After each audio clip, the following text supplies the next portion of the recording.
Lo que vamos a ver ahora, si les parece, es otros proyectos que se intentaron desde el año pasado para reformar la ley 27.551. Por un lado, hubo una andanada muy fuerte en el sentido derogatorio. Esto creo que quedó un poco detenido porque ya ni unos ni otros en la política argentina entienden la conveniencia de la derogación de la ley 27.551. Pero por supuesto comenzaron los debates entre, por un lado, las fuertes quejas y la presión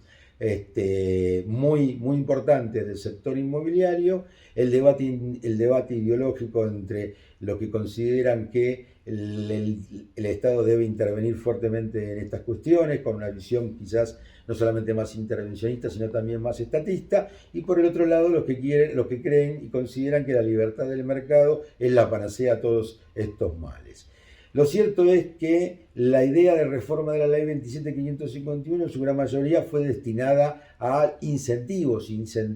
para los propietarios a los fines de poner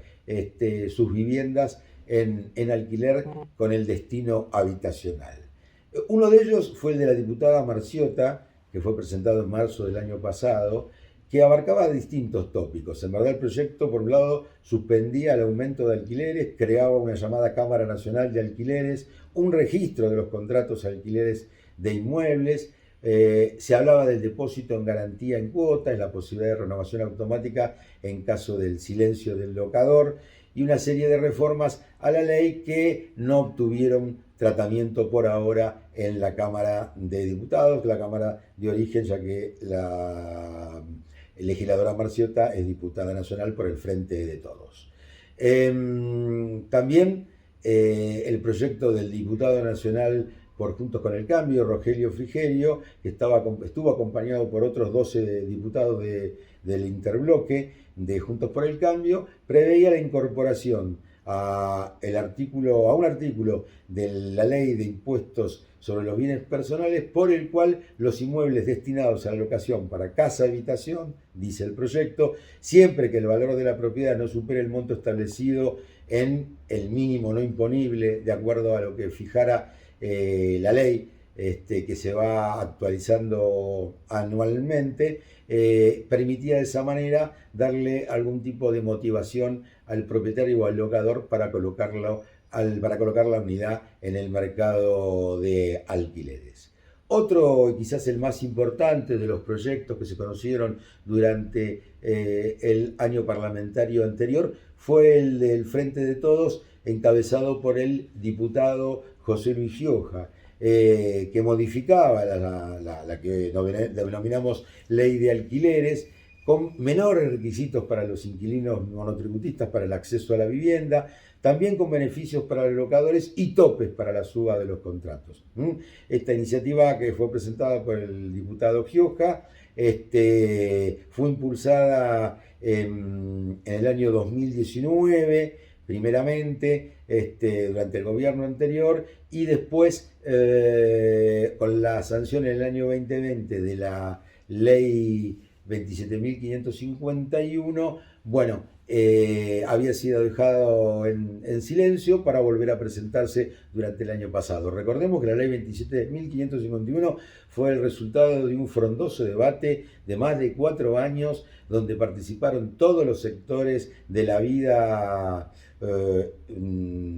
inmobiliaria y de los necesitados de alquilar en la ciudad autónoma, como las asociaciones que reúnen a los inquilinos, la de propietarios, la de la construcción, más todos los bloques parlamentarios, con lo cual fue una ley que salió con un alto consenso. De hecho, no obtuvo durante su sanción ningún voto negativo. Sin embargo, por supuesto, tras su aprobación, como dijimos, y su puesta en marcha,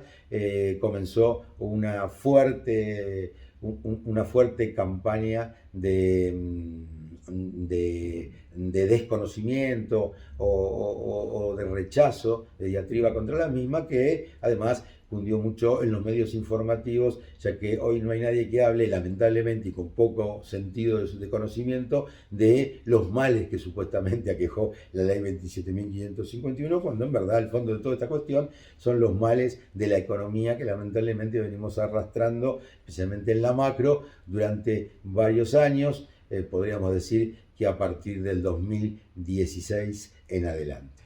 La idea del proyecto de Gioja era fortalecer y transparentar el mercado inmobiliario, ¿cierto? Y sentar las bases también para que el Estado Nacional y los estados provinciales delineen políticas que faciliten el acceso a la vivienda de alquiler. La actual ley tiene un capítulo específico para el llamado alquiler social que no fue puesto en práctica lamentablemente por la autoridad de aplicación, que era el Ministerio de Desarrollo Habitacional. Lamentablemente digo porque si esto se hubiera promovido, bueno, sabemos los inconvenientes que el Estado tiene a la hora de poder realizar inversión pública por las limitaciones presupuestarias, pero si se hubiera llevado adelante seguramente tendríamos una mayor y mejor oferta inmobiliaria con precios adecuados y en condiciones razonables. El proyecto de Gioja además contemplaba que las personas registradas como monotributistas podrían otorgar seguro de caución para que sean aceptados por tomadores de seguros que estén inscritos en el régimen simplificado para pequeños contribuyentes. No se podría requerir más que la constancia en estos casos de inscripción y comprobante de los últimos 6 pagos, los últimos 6 meses del monotributo. Además, se creaba un Consejo Nacional de Vivienda que iba a arbitrar los mecanismos para diseñar y formular un plan para la construcción y adquisición de inmuebles por el Estado Nacional, las provincias y la Ciudad Autónoma de Buenos Aires, que estaba destinado a que la gestión pública se diera lugar a la gestión pública de alquileres sociales. Se determinaba que en el caso de renovación del contrato, el precio inicial del alquiler tendría como tope un 10% adicional al que corresponda con el ajuste anual que está previsto actualmente por la ley 27.551. En cuanto al precio inicial de alquiler para vivienda, iba a tener un tope de un 20% adicional que corresponde al ajuste anual previsto por el ICL que habíamos comentado y habíamos informado, es decir, el índice de contratos de locación. Es una de las cuestiones importantes porque evidentemente la puesta en funcionamiento del ICL fue otro de los motivos por los cuales la intensa campaña de desprestigio de la ley por parte de sectores de la economía inmobiliaria, en especial por los colegios inmobiliarios de casi todo el país, fue un gran caballito de batalla. Pero hay que reconocer que, por un lado, atenúa, al ser un índice combinado, atenúa, el impacto de la inflación, que por supuesto en el 2020 no se creía que iba a llegar a estos niveles, pero siempre ya, aún en esa época, era alta. Y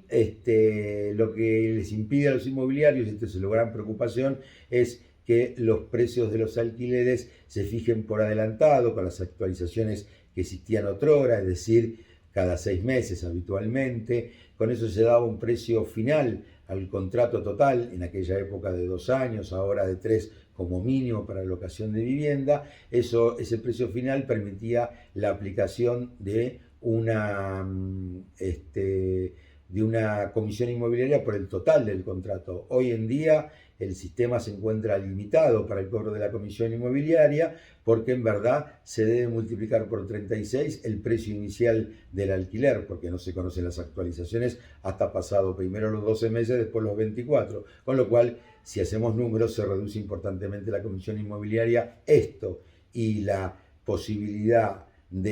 o mejor dicho, la imposibilidad de poder renovar cada 2 y no tener que renovar cada 3 como mínimo, que también genera una detracción en los ingresos de los inmobiliarios, fue la piedra de toque para el reclamo injundioso de este sector, que todavía lo sigue haciendo, reclamando la modificación urgente de esta ley, pero que evidentemente no va al fondo de la cuestión, sino simplemente lo que se esconde es la defensa de un interés crematístico por parte de un sector de la economía. Otro de los puntos importantes que tiene el proyecto Gioja, como todavía tiene tratamiento parlamentario, es la de generar una normativa que, por un lado, gravaba inmuebles deshabitados, establecía la necesidad de elaborar un proyecto de ley para también gravar en provincias y en la Ciudad Autónoma de Buenos Aires a los inmuebles que podrían destinarse a vivienda y que se encontraban deshabitados. Había una deducción de ingresos brutos en el proyecto y también una exención de bienes personales por la que se planteaba que los bienes inmuebles locados y registrados estarían exentos del impuesto sobre los bienes personales por cada año y periodo fiscal en el que estuvieran registrados los respectivos contratos. Es decir, que si el contrato estaba registrado, como es obligación hacerlo, conforme la propia ley, el artículo 16 y la reglamentación dada posteriormente por la Administración Federal de Ingresos Públicos, esto lo pueden ver aquí en el dial a través de una capacitación que hemos dado en ambos aspectos, decía que si esto es así, el titular del inmueble o el locador podrá obtener beneficios que regirán por los 15 periodos fiscales anuales a partir de la entrada en vigencia de ese proyecto de ley, es decir, una vez transformado en ley. El proyecto de Gioja, es bueno recordarlo, fue acompañado por otros 14 diputados del bloque del Frente para Todos. El legislador Martín Tetaz, diputado nacional, con la firma también de un número importante de diputados del interbloque de Juntos por el Cambio, propuso una reforma a la ley 27.551, es decir, en verdad al Código Civil y Comercial. Por un lado quería sustituir el artículo 1198, fijando un plazo mínimo de locación, cualquiera sea su destino, en verdad establecía el proyecto, no diferenciando la locación de vivienda de la locación de otro estilo, es decir, otra tipología como puede ser la comercial. No, según este proyecto, no podría tener un plazo inferior a un año, pero tampoco, pero se reducía como plazo mínimo legal a 2 años, con excepción, por supuesto, de los alquileres o las locaciones temporarias contempladas en el artículo 1199. Con respecto a los ajustes, el proyecto dice que cualquiera sea el destino, estos se encuentran, por supuesto, exceptuados de la imposibilidad de actualización o repotenciación de deudas conforme lo establecido por los artículos 7 y 10 de la ley de convertibilidad, que es la que impediría en todo caso el aumento o la actualización de los precios, con lo cual los contratos de locación de inmuebles que estarían destinados a uso habitacional, el precio del alquiler se debe fijar, según el proyecto, en un precio o valor único y por periodos mensuales, sobre el cual se realizan ajustes que las partes de común acuerdo puedan haber establecido expresamente en el contrato de locación, quedando librado a, diríamos, la autonomía de la voluntad de las partes, teniendo en cuenta siempre esta asimetría negocial que existe lamentablemente en los contratos de locaciones destinados a vivienda en especial. Decía que esto va a quedar sometido un poco, en gran parte, a la autonomía de la voluntad, con lo cual implica una desregulación del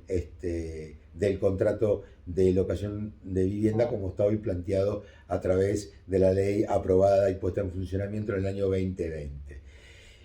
La Asociación Civil Inquilinos Agrupados, que reúne precisamente a inquilinos de la Ciudad Autónoma de Buenos Aires y creo que de todo el país, propuso un régimen de alquiler protegido en la Ciudad Autónoma, donde había, por supuesto, una fuerte regulación por parte del Estado y donde, entre otras cosas, se hablaba de que toda vivienda que quedara vacía por más de 90 días se iba a ingresar en forma obligatoria a un llamado sistema de alquiler protegido. Esas viviendas debían ingresar a ese sistema a través del IBC de la ciudad, es decir, el Instituto de la Vivienda de la ciudad, que sería la autoridad de aplicación del proyecto de ley, porque este proyecto de ley era local, fue presentado ante la legislatura de la ciudad de Buenos Aires, y el precio del alquiler sería, según el proyecto, el equivalente al 1% del valor fiscal de las propiedades, y las viviendas con herencia vacante también deberían ingresar al sistema de alquiler protegido. Bueno, el proyecto contiene muchísimas reformas e implementaciones, además del registro de inmuebles, penalizaciones para en casos que se encuentre injustificada la vivienda vacía,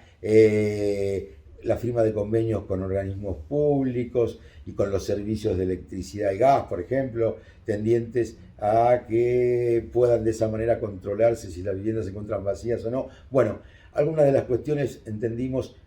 así en su momento, planteadas por este proyecto de alquiler protegido en la Ciudad Autónoma de Buenos Aires, pueden ser evidentemente de dudosa constitucionalidad y convencionalidad. Creo que es importante que se pueda someter a discusión y para eso también oportunamente los convoco a escuchar, si les parece, uno de los y ver en la sección de videos del Dial una exposición que hicimos oportunamente a los fines de poder explicar un poco mayor en detalle este proyecto que verdaderamente fue disruptivo, que obviamente fue muy mal recibido por el sector inmobiliario y por una muy buena parte de la comunidad política, especialmente aquellos que tienen que ver con lo que actualmente es la oposición a nivel nacional y el oficialismo en la ciudad de Buenos Aires. Ese es el panorama que tenemos hoy, digamos de una manera a vuelo rasante y de acuerdo a lo que pudimos analizar y estudiar. La situación es complicada, hay que evidentemente analizar la gravosidad que implica para las familias y también para todos los habitantes,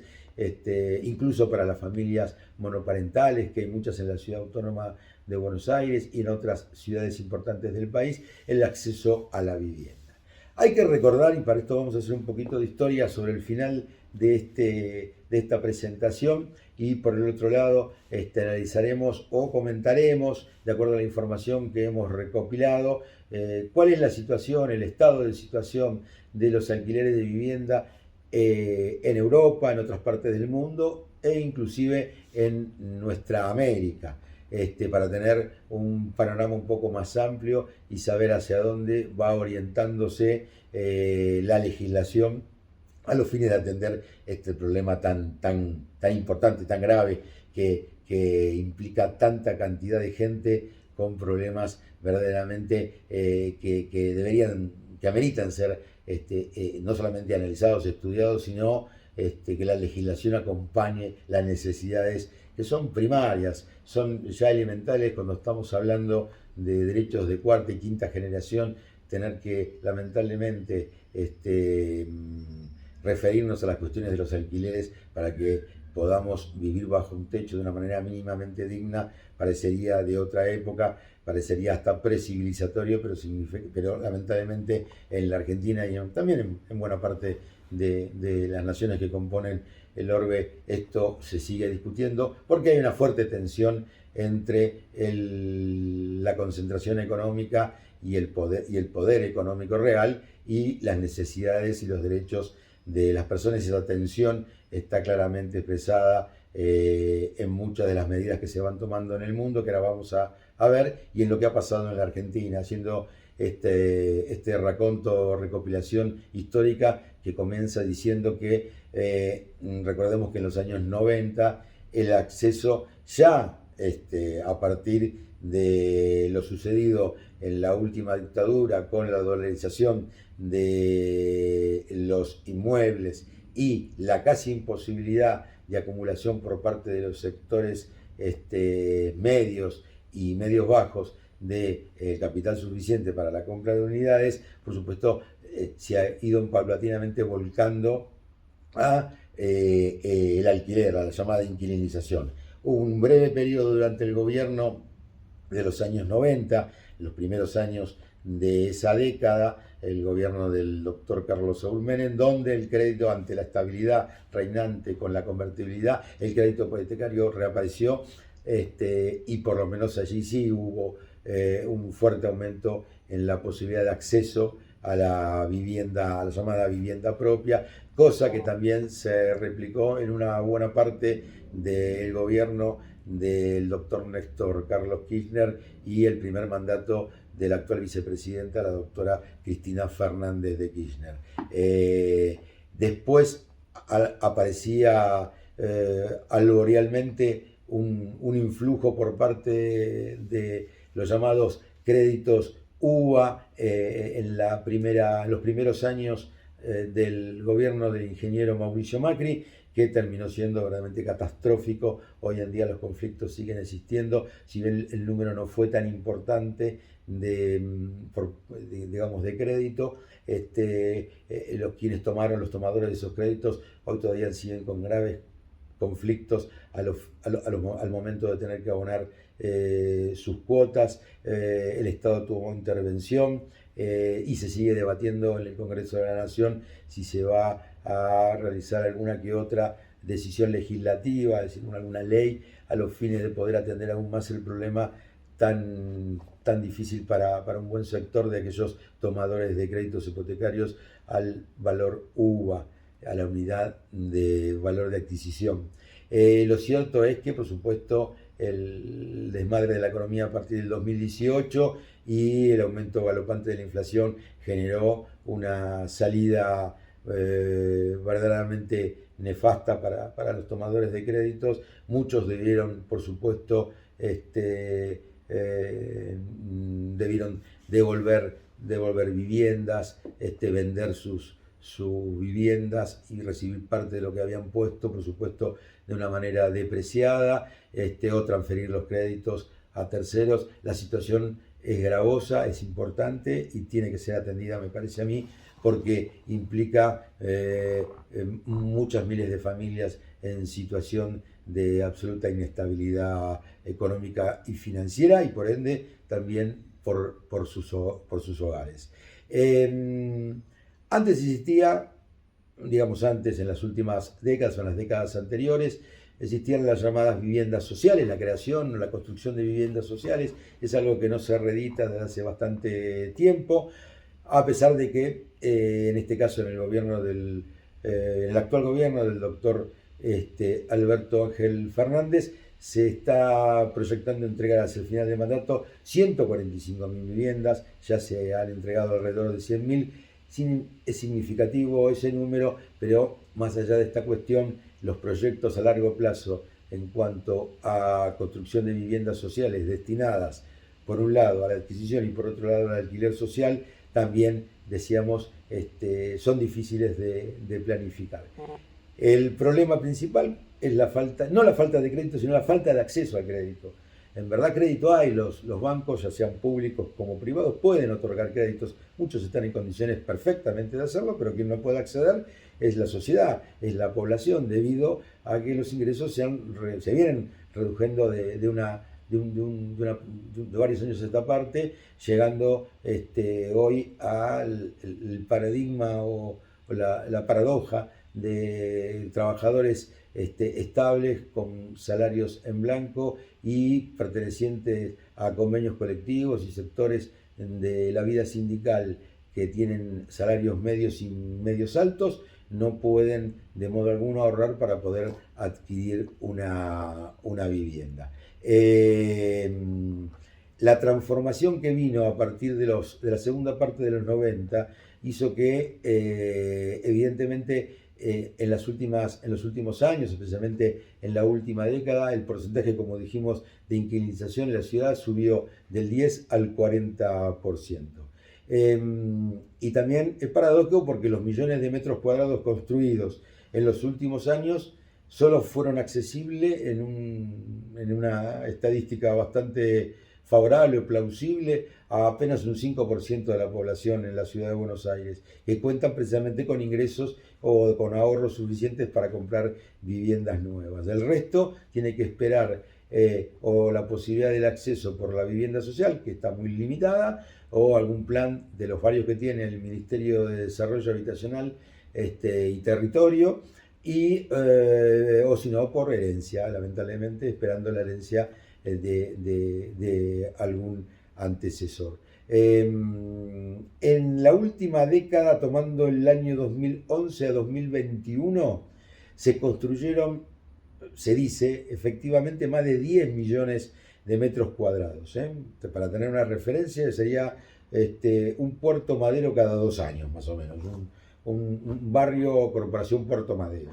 Pero sin embargo, en la ciudad de Buenos Aires, como dijimos, hay 400.000 personas viviendo en barrios, los llamados barrios populares, o también comúnmente llamados villas. Algunos han sido mejorados, urbanizados, pero conforman los de alrededor de 4.600 barrios populares que existen en el registro de barrios populares en la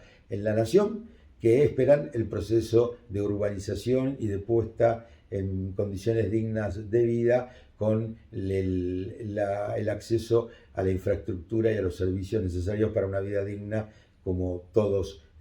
merecemos. Evidentemente ahí vamos a encontrar lo que se llama el hacinamiento y una forma de vida lamentablemente que no se condice con lo que el ser humano y por supuesto su proyecto de vida necesita.